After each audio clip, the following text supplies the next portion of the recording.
जय Malhar news चॅनलच्या सर्व प्रेक्षकांना सपना चौधरीचा नमस्कार। रोजंदारी आणि तासिका तत्वावर कार्यरत असलेल्या शिक्षकांना नियमित सेवेच्या मागणीसाठी एकात्मिक आदिवासी विकास प्रकल्प कार्यालयावर शिक्षक कर्मचाऱ्यांचा मोर्चा। 20 वर्षांपासून सेवेत असलेल्या कर्मचाऱ्यांना सेवा सुरक्षा द्या आंदोलकांची मागणी। चौकीदार भरतीला विरोध, समायोजनाशिवाय भरती थांबवा, कर्मचाऱ्यांचा इशारा। उच्च न्यायालयाच्या आदेशांचा दाखला, नियमितकरणासाठी नंदुरबार एकात्मिक आदिवासी विकास प्रकल्प विभागासमोर आंदोलन। नंदुरबार जिल्ह्यात आदिवासी विकास विभागात गेल्या 20 वर्षांपासून रोजंदारी आणि तासिका तत्वावर कार्यरत असलेल्या शिक्षक व कर्मचाऱ्यांनी नियमित सेवेत सामावून घेण्याच्या मागणीसाठी आज आदिवासी विकास प्रकल्प कार्यालयावर पायी मोर्चा काढत आंदोलन केले। उच्च न्यायालयाच्या विविध आदेशांचा दाखला देत सेवा सुरक्षा देण्याची मागणी आंदोलकांनी केली। तसेच नंदुरबार प्रकल्प कार्यालयात सुरू असलेल्या चौकीदार पदांच्या भरती प्रक्रियेमुळे विद्यमान कर्मचाऱ्यांवर अन्याय होत असल्याचा आरोप करत समायोजन होईपर्यंत भरती प्रक्रिया तात्काळ स्थगित करण्याची मागणी करण्यात आली। अन्यथा कोणतीही पूर्वसूचना न देता आदिवासी विकास प्रकल्प कार्यालयाच्या आवारात धरणे आंदोलन छेडण्याचा इशाराही आंदोलकांनी निवेदनाद्वारे प्रशासनाला दिला आहे। यावेळी ज्ञानेश्वर धनगर व वर्षा गवळी यांनी आंदोलनाची भूमिका स्पष्ट केली, तर एकात्मिक आदिवासी विकास प्रकल्प कार्यालय नंदुरबार येथील प्रकल्प अधिकारी चंद्रकांत पवार यांनी प्रशासनातर्फे व विकास स्पष्ट केली आहे। सपना चौधरी, जय मल्हार न्यूज, नंदुरबार।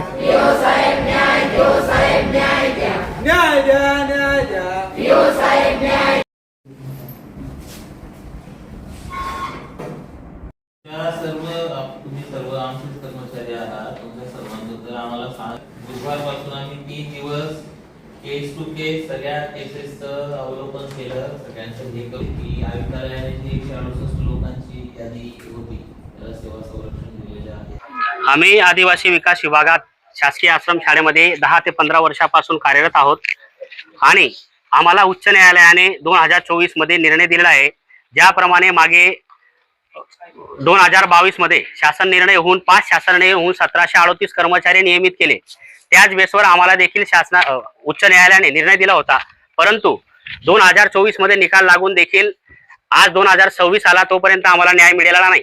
आणि 19 सप्टेंबर 2025 रोजी एक निकाल आला आणि त्याचा बादरायन संबंध जो म्हणतो त्या पद्धतीने आमचा निकाल त्या निकालाशी जोडून आम्हाला अपात्र करण्यात आलेले आहे। तसेच आज रोजी आम्ही शाळेत गेले असता मुख्याध्यापकांनी आम्हाला तोंडी सांगितलं की आजपासून तुम्ही कामावर यायचं नाही आहे म्हणून। तरी नेमकं कोणत्या लेखी पत्राच्या सूचनेनुसार आम्हाला शाळेमधून काढण्यात आलेलं आहे ते आम्ही आदरणीय प्रकल्प अधिकारी चंद्रकांत पवार साहेबांना विचारण्यासाठी आलेलो आहोत।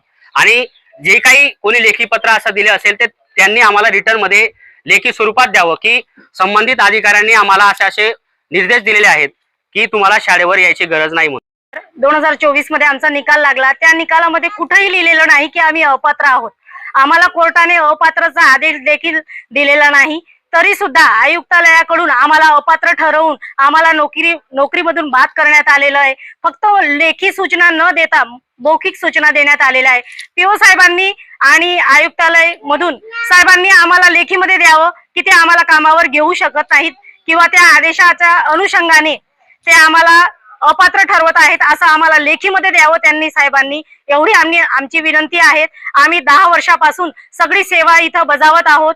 त्या आम्ही बोर्डाचे पेपर देखील चेक केलेले आहेत, प्रशिक्षण घेतलेले आहेत, सर्व काही आम्ही या पदावर राहून कामं केलेली आहेत आणि त्या अनुषंगाने आम्हाला सुद्धा सेवेमध्ये घेण्यात यावं एवढी आम्हाला साहेबांना विनंती आहे। आम्हाला या वर्षाचे आदेश देखील मिळालेले नाहीत, तर आम्हाला साहेबांकडून लेखी हवा आहे की ते आम्हाला आदेश देणार नाहीत आणि ते कोणत्या कामाच्या अनुषंगाने घेणार नाहीत आम्हाला सेवे, ते आम्हाला त्यांनी लेखी द्या। 85 कर्मचारी आम्ही सध्या नंदुरबार तालुक्यामध्ये इथं आहोत कामावर। सदर प्रश्न हा रोजंदारी कर्मचाऱ्यांच्याशी निगडीत आहे आणि सदर प्रकरण न्याय प्रविष्ट असून कोर्टाने न्याय निर्णयात स्पष्ट म्हटलेलं आहे की ज्या प्रकरणांमध्ये स्टेटस को असेल किंवा एखाद्या व्यक्तीला सेवा संरक्षण दिला असेल अशाच कर्मचाऱ्यांना सेवेमध्ये रोजंदारीचे आदेश द्यायचे आहेत असे न्यायालयाचे स्पष्ट निर्देश आहेत। आणि त्यानुसार आम्ही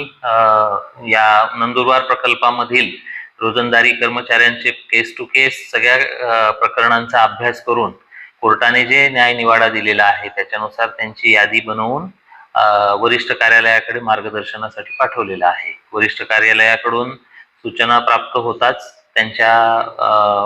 त्यांना आदेश देण्याविषयी निर्णय घेण्यात येईल. नाही, तसं नाहीये. कोर्टाने समजा एखाद्या केसचा निकाल लागेपर्यंत जर स्टेटस को दिला असेल, जैसे थे असेल किंवा त्याच्या सेवेला संरक्षण दिलेलं असेल, असं आमच्याकडे फक्त एकच प्रकरण आहे की ज्याच्यामध्ये त्या व्यक्तीला 4 वर्ष झालेले असताना कोर्टाने स्टेटस को दिलेला आहे, परंतु ते देखील त्यांच्या केसचा अंतिम निकाल लागेपर्यंत असेल.